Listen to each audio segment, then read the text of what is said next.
ജ്യോതിശാസ്ത്രത്തിലെ 19ാമത്തെ നക്ഷത്രമായ മൂലം നക്ഷത്രത്തെക്കുറിച്ചാണ് ഇന്ന് പറയുന്നത്. വളരെയധികം ഈശ്വരാനുഗ്രഹമുള്ള ഭാഗ്യമുള്ള നക്ഷത്രമാണ് മൂലം നക്ഷത്രം. തീർച്ചയായിട്ടും ഈശ്വരൻ്റെ അനുഗ്രഹം കൊണ്ട് തന്നെ പല പ്രതിസന്ധികളെയും അതിവേഗം തരണം ചെയ്യാൻ ഈ നക്ഷത്രക്കാർക്ക് സാധിക്കുന്നതാണ്. ഇവർ വളരെയധികം തികഞ്ഞ ഈശ്വര വിശ്വാസികളാണ്. ഏതു പ്രതികൂല സാഹചര്യങ്ങളും തങ്ങൾക്ക് അനുകൂലമാക്കി മാറ്റുവാനുള്ള ഒരു പ്രത്യേക കഴിവ് തന്നെ മൂലം നക്ഷത്രക്കാർക്ക് ഉണ്ട്. വളരെയധികം ശുഭാപ്തി വിശ്വാസക്കാരാണ്, കഠിനാധ്വാനികളാണ് ഇവര്. ഈ കഠിനാധ്വാനം കൊണ്ട് തന്നെ ജീവിതത്തിലെ വലിയ വലിയ ഉയർച്ചകളിലേക്കൊക്കെ എത്താൻ ഭാഗ്യമുള്ള നാളാണ് മൂലം നക്ഷത്രം എന്ന് പറയുന്നത്. പക്ഷേ ഇവരുടെ മനസ്സ് എന്ന് പറയുന്നത് ഇങ്ങനെ എപ്പോഴും ചഞ്ചലപ്പെട്ടുകൊണ്ടേയിരിക്കാറുണ്ട്. അതിന് പ്രത്യേകിച്ചൊരു കാരണമൊന്നും വേണ്ട, അത് ഇവരുടെ ഒരു പ്രകൃതമാണ്. മറ്റുള്ളവർക്ക് നല്ല കാര്യങ്ങൾ പറഞ്ഞു കൊടുക്കുന്നതിൽ വളരെയധികം സന്തോഷിക്കുന്ന കൂട്ടരാണ് ഈ നക്ഷത്രക്കാര്. മാത്രമല്ല ഏത് മേഖലയിലും അതീവ മിടുക്കുള്ളവരായിരിക്കും ഈ നക്ഷത്രക്കാര്. സുഹൃത്തുക്കൾക്കൊക്കെ വേണ്ടി മറ്റുള്ളവർക്ക് വേണ്ടിയിട്ട് പണം ചിലവഴിക്കാൻ യാതൊരു മടിയില്ലാത്തവരും അതിന് പ്രത്യേകിച്ചൊരു കണക്ക് സൂക്ഷിക്കാത്തവരും ഒക്കെ ആയതിനാൽ പലപ്പോഴും ഈ നക്ഷത്രക്കാർക്ക് സാമ്പത്തികമായിട്ട് വലിയ വലിയ പ്രശ്നങ്ങളൊക്കെ ഉണ്ടാകാനിടയുണ്ട്. ആകയാൽ പണമിടപാടുകൾ വളരെ സൂക്ഷിച്ച് ചെയ്താൽ നന്ന്. വിദേശത്ത് പോകാൻ സാധ്യതയുള്ള ഒരു നക്ഷത്രമാണ് മൂലം നക്ഷത്രം. തൊഴിൽപരമായിട്ടോ വിദ്യാഭ്യാസപരമായിട്ടോ നിങ്ങൾ വിദേശത്ത് പോകാൻ ആഗ്രഹിക്കുന്നുണ്ടെന്നുണ്ടെങ്കിൽ വളരെ നല്ല കാര്യമാണ്. കാരണം വിദേശവാസം നിങ്ങൾക്ക് വളരെ ഗുണം ചെയ്യും. സമ്പത്തിനേക്കാളും ബഹുമാനത്തിനാണ് മൂലം നക്ഷത്രക്കാര് പ്രാധാന്യം കൊടുക്കുക. സമ്പത്തിന് എപ്പോഴും 2ാം സ്ഥാനം മാത്രമാണ് ഇവരെ സംബന്ധിച്ചുണ്ടാകുക. മാത്രമല്ല ഇവർക്ക് അങ്ങനെ ബിസിനസ് പോലുള്ള കാര്യങ്ങൾ അധികമായിട്ട് താല്പര്യമില്ല. ഈ കൂട്ടർക്ക് എപ്പോഴും ഒരു ഭദ്രതയുള്ളൊരു ജോലിയാണ് ആഗ്രഹം. അത് നേടുവാനായിട്ടായിരിക്കും ഇവര് പൊതുവായിട്ട് ശ്രമിക്കാറുള്ളത്. കുടുംബജീവിതം പൊതുവായിട്ട് സന്തോഷകരമായിട്ടാണ് കാണാറുള്ളത്. ദാമ്പത്യ ജീവിതത്തിൽ മൂലം നക്ഷത്രക്കാർക്ക് ലഭിക്കുന്ന പങ്കാളികൾ എപ്പോഴും നിങ്ങളെ സഹായിക്കണവരായിരിക്കും. എങ്കിൽ പോലും ദാമ്പത്യത്തിൽ ചില പിണക്കങ്ങളൊക്കെ ഉണ്ടാകാനുള്ള സാധ്യതയുണ്ട്. അത് തുടക്കത്തിലേ തന്നെ ആരുടെ ഭാഗത്താണോ കാരണം അത് തിരിച്ചറിഞ്ഞുകൊണ്ട് പരിഹരിച്ചു പോയാൽ കൂടുതൽ ബുദ്ധിമുട്ടുകൾ ഒഴിവാക്കാനായിട്ട് സാധിക്കുന്നതാണ്. ദാമ്പത്യ ജീവിതത്തിലെ പിണക്കങ്ങളൊക്കെ മൂലം നക്ഷത്രക്കാര് വളരെയധികം സൂക്ഷിച്ച് മാത്രം കൈകാര്യം ചെയ്യുക. യാതൊരു തരത്തിലുള്ള എടുത്തുചാട്ടങ്ങളും പാടില്ല. കോപം നിയന്ത്രിച്ചേ മതിയാകുള്ളൂ. മാത്രമല്ല തെറ്റാരുടെ ഭാഗത്താണെങ്കിലും അവരത് തിരിച്ചറിഞ്ഞ് അതിനെ തിരുത്തുവാനുള്ള ഒരു മനസ്സ് കൂടി കാണിക്കണം. ദാമ്പത്യം വളരെയധികം സൂക്ഷിച്ച് മാത്രം കൈകാര്യം ചെയ്യേണ്ടുന്ന ഒരു കാര്യമാണ് ഈ നക്ഷത്രക്കാരെ സംബന്ധിച്ചിടത്തോളം. ഇവർക്ക് സ്വന്തമായിട്ടൊരു കാര്യത്തിന് തീരുമാനം എടുക്കാൻ ഒരല്പം ബുദ്ധിമുട്ടുണ്ടായിരിക്കും. മൂലനക്ഷത്രക്കാരോടൊരു തീരുമാനം ചോദിച്ചാൽ വളരെ പ്രയാസമായിരിക്കും ഒരു മറുപടി ലഭിക്കുക എന്നുള്ളത്. അതിനെ ഇവർക്ക് നിരവധി തവണ ആലോചിക്കേണ്ടതായിട്ടൊക്കെ വരാറുണ്ട്. ഇനി മൂലം നക്ഷത്രക്കാരെ കുറിച്ച് പറയുകയാണെങ്കിൽ ഈ കൂട്ടർക്ക് തങ്ങളുടെ ഭാവിയെ കുറിച്ച് ഓർത്തിട്ട് വലിയ പ്രയാസങ്ങളൊന്നും തന്നെ ഉണ്ടാകാറില്ല. മാത്രമല്ല അവരെന്താണോ അവരുടെ ജോലി ആ ജോലി മനസ്സിലാക്കി അതിനെ കൃത്യമായിട്ട് ചെയ്യും. മറ്റെല്ലാം ദൈവം നോക്കിക്കൊള്ളും എന്നുള്ള ഒരു ചിന്തയായിരിക്കും ഇവർക്ക്, അതായത് ചുരുക്കി പറഞ്ഞാൽ മൂലം നക്ഷത്രക്കാര് ശരിക്കും അവർ തികഞ്ഞ ഈശ്വര വിശ്വാസികളാണ്. ആയതിനാൽ താൻ പാതി ദൈവം പാതി എന്നുള്ള ഒരു ചിന്താഗതിക്കാരാണ്. തങ്ങളുടെ ജോലി പൂർണ്ണമായി ചെയ്തു കഴിഞ്ഞാൽ ബാക്കി ദൈവം നോക്കിക്കൊള്ളും എന്നുള്ള ഒരു തികഞ്ഞ വിശ്വാസം ഇക്കൂട്ടർക്കുണ്ട്. കഠിനാധ്വാനം ചെയ്യാനൊന്നും യാതൊരു തരത്തിലുള്ള മടിയും ഇവർ കാണിക്കാറില്ല. അതുകൊണ്ട് തന്നെ എന്താണ്, ഇത്രയൊക്കെ ചെയ്യണ നക്ഷത്രം ആയതിനാൽ ജീവിതത്തിൽ വലിയ വലിയ ഉയർച്ചകളൊക്കെ ഉണ്ടാകും. ഇടയ്ക്കൊക്കെ ചില തടസ്സങ്ങളൊക്കെ പെട്ടുപോയാലും അതെന്താണ്, താൽക്കാലികം മാത്രമാണ്. കാരണം ഈശ്വരാനുഗ്രഹം നിങ്ങളിൽ ഉണ്ട്. ചിലപ്പോഴെങ്കിലും ഇക്കൂട്ടർക്ക് ദേഷ്യം നിയന്ത്രിക്കുന്ന കാര്യത്തിൽ വളരെയധികം പ്രയാസമാണ്. ആയതിനാൽ തന്നെയാണ് ദാമ്പത്യ ജീവിതത്തിൽ ഈ ദേഷ്യം ഒരു പരിധി വരെ നിങ്ങൾ ബോധപൂർവം നിയന്ത്രിച്ച് വേണം മുന്നോട്ട് പോകുവാൻ. തങ്ങളുടെ മനസ്സിലുള്ള യാതൊരു കാര്യങ്ങളും ഈ നക്ഷത്രക്കാർ മറ്റുള്ളവരോട് പറയുവാൻ ഒരു തരവും ഇല്ല, ഇവർ പറയില്ല. പക്ഷേ മറ്റുള്ളവരുടെ മനസ്സിലുള്ള കാര്യങ്ങളെല്ലാം മനസ്സിലാക്കി എടുക്കുവാനുള്ള ഒരു പ്രത്യേക കഴിവ് കൂടി മൂലം നക്ഷത്രക്കാർക്കുണ്ട്. ഇവരെ അടുത്തറിയണവർക്ക് ഇത് നന്നായിട്ട് അറിയാൻ പറ്റുന്ന ഒരു കാര്യമായിരിക്കും. സ്വന്തമായിട്ട് സമ്പാദിച്ചുകൊണ്ട് ജീവിതത്തിലെ മേൽഗതിയിലെത്തണം എന്ന് ആഗ്രഹിക്കണവരും അതിനുവേണ്ടി പ്രയത്നിക്കുന്നവരും അങ്ങനെ തന്നെ എത്തണവരുമാണ് ഈ നക്ഷത്രക്കാര്. ഇങ്ങനെയൊക്കെ വളരെയധികം ഭാഗ്യമുള്ള ഐശ്വര്യമുള്ള നക്ഷത്രക്കാരാണ്.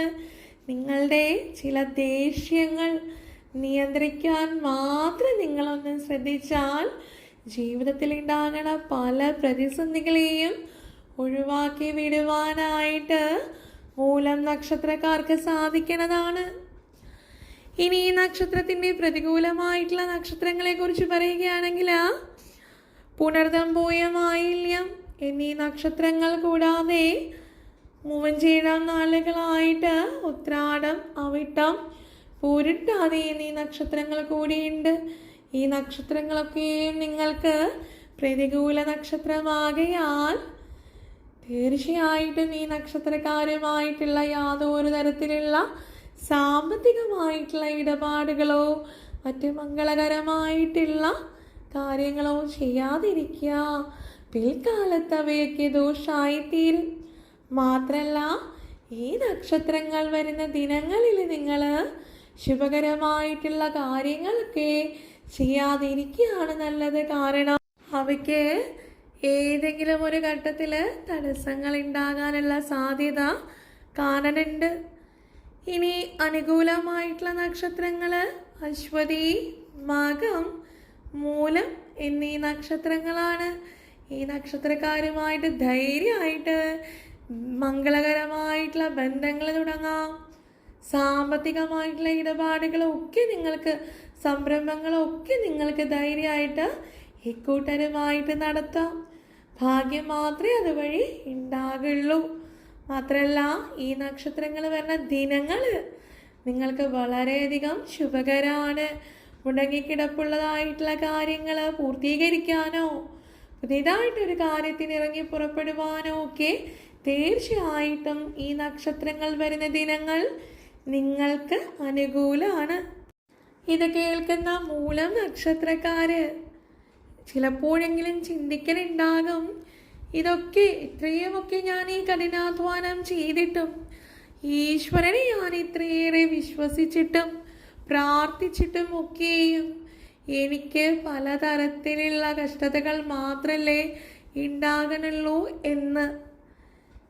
ഇതിന് മനസ്സിലാക്കേണ്ടുന്ന കാര്യങ്ങൾ ചില ദശാപഹാരങ്ങളുണ്ട്. ഏതൊരു നക്ഷത്രക്കാർക്കും ഇത്തരത്തിലുള്ള ദശാപഹാരങ്ങളുണ്ട്.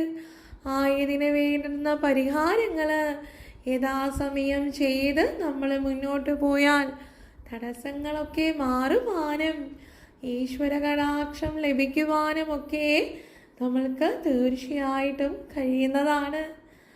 അത്തരത്തിൽ നോക്കുമ്പോൾ മൂലം നക്ഷത്രക്കാർക്ക് സൂര്യൻ്റെയും ചൊവ്വയുടെയും വ്യാഴത്തിൻ്റെയും ദശാപഹാരങ്ങൾ കാണുന്നുണ്ട്. അതിന് പരിഹാരങ്ങളും പറയാം. സൂര്യനാണ് നിങ്ങളുടെ ദശാപഹാരമെങ്കിൽ സൂര്യദേവനെ പ്രീതിപ്പെടുത്തേണം. അതിനായിട്ട് തീർച്ചയായിട്ടും നിങ്ങൾ ശിവഭഗവാനെ, സൂര്യദേവനോടൊപ്പം തന്നെ ശിവഭഗവാനെ കൂടി പ്രാർത്ഥിക്കണം. ശിവക്ഷേത്ര ദർശനം നടത്തുന്നത് അതീവ പുണ്യാണ്. ആയതിനാൽ വീടിനടുത്ത് ശിവക്ഷേത്രം ഉണ്ടെങ്കിൽ തീർച്ചയായിട്ടും അവിടെ പോയി പ്രാർത്ഥിക്കുക. മാത്രമല്ല ഭഗവാന് ജലധാര കൂടി സൂര്യൻ്റെ അപഹാരമുള്ള വേളയിൽ ചെയ്താൽ അത് നിങ്ങൾക്ക് വളരെയധികം ഭാഗ്യമാണ് കൊണ്ടുവരിക. മാത്രമല്ല ഈ ദശാപഹാരം അതിൻ്റെ നമ്മൾക്ക് പ്രതികൂലമായിട്ട് നിൽക്കുമ്പോഴാണ് നമ്മൾക്ക് പലതരത്തിലും തടസ്സങ്ങൾ അനുഭവിക്കേണ്ടി വരിക. അതൊക്കെ മാറി നമുക്ക് അനുകൂലമായിട്ട് കാര്യങ്ങൾ നടക്കണമെങ്കിൽ ഇത്തരത്തിൽ ദശാപഹാര കാലത്തുള്ള പരിഹാരങ്ങൾ ചെയ്യണം. മാത്രമല്ല ഇനി നിങ്ങൾക്ക് ചൊവ്വയുടെ ദശാപഹാരമാണെങ്കിൽ തീർച്ചയായിട്ടും നിങ്ങൾ പ്രാർത്ഥിക്കേണ്ടുന്നത് ഭദ്രകാളിയെയാണ്. ഭദ്രകാളി ദേവിയെ മനസ്സൂര്യയ്ക്ക് പ്രാർത്ഥിക്കുക. കൂടാതെ ദേവി ക്ഷേത്രം വീടിനടുത്തുണ്ടെങ്കിൽ തീർച്ചയായിട്ടും അവിടെ ദർശനം നടത്തുക, ദേവിയെ പ്രാർത്ഥിക്കണം. കൂടാതെ ദേവിക്ക് കടുംപായസം കൂടി കഴിപ്പിക്കുക. കടുംപായസ നിവേദ്യം ദേവിക്ക് വളരെയധികം ഇഷ്ടപ്പെടുന്ന കാര്യമാണ്. അതുവഴി ദേവി നിങ്ങളിൽ അനുഗ്രഹം ചൊരിയും. ചൊവ്വ നിങ്ങൾക്ക് അനുകൂലമായിട്ട് മാറും. ഇതുകൂടാതെ മൂലനക്ഷത്രക്കാർക്ക് ചൊവ്വയുടെ ദശാപഹാര കാലത്ത് ചൊവ്വയെ അനുകൂലമാക്കുവാനായിട്ട് സുബ്രഹ്മണ്യ ഭജനം ചെയ്യുന്നതും വളരെയധികം ഉത്തമമാണ്.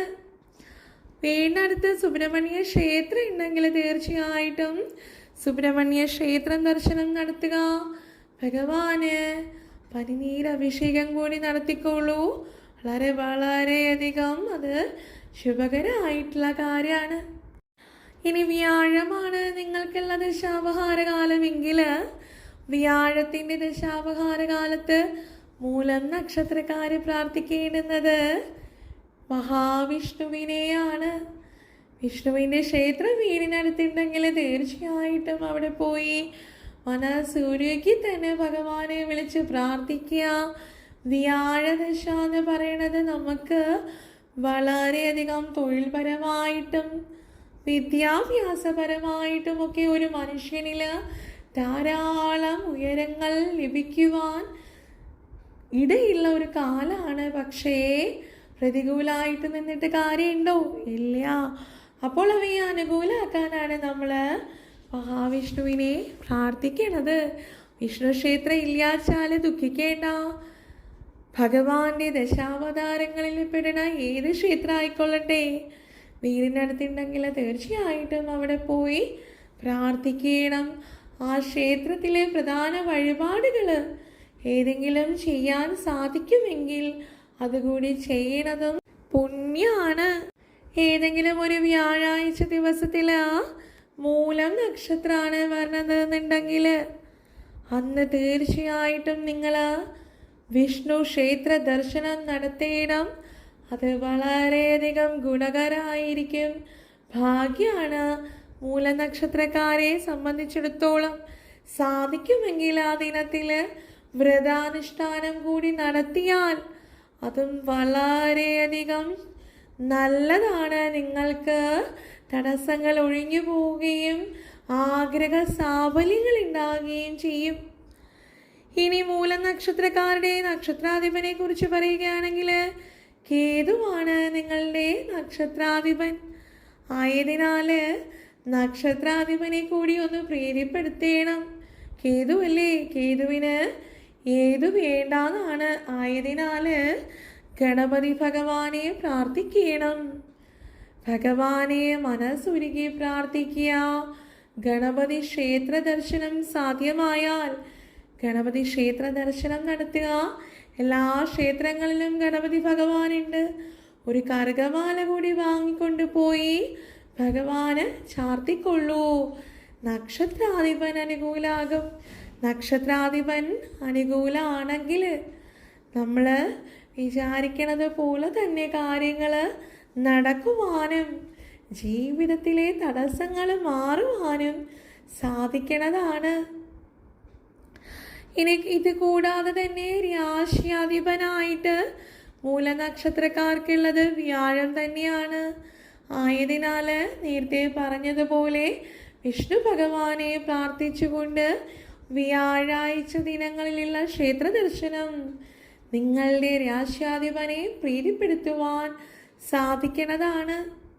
മൂലം നക്ഷത്രത്തിൻ്റെ നക്ഷത്ര ദേവത എന്ന് പറയുന്നത് നിര്യതിയാണ്.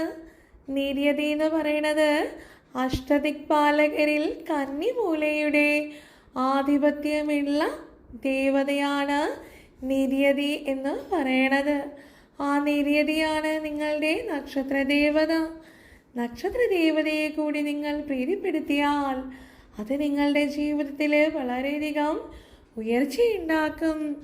അത്തരത്തിൽ നക്ഷത്ര ദേവതയെ പ്രീതിപ്പെടുത്തണമെങ്കിൽ മൂലമന്ത്രം ചൊല്ലി പ്രാർത്ഥിക്കണം.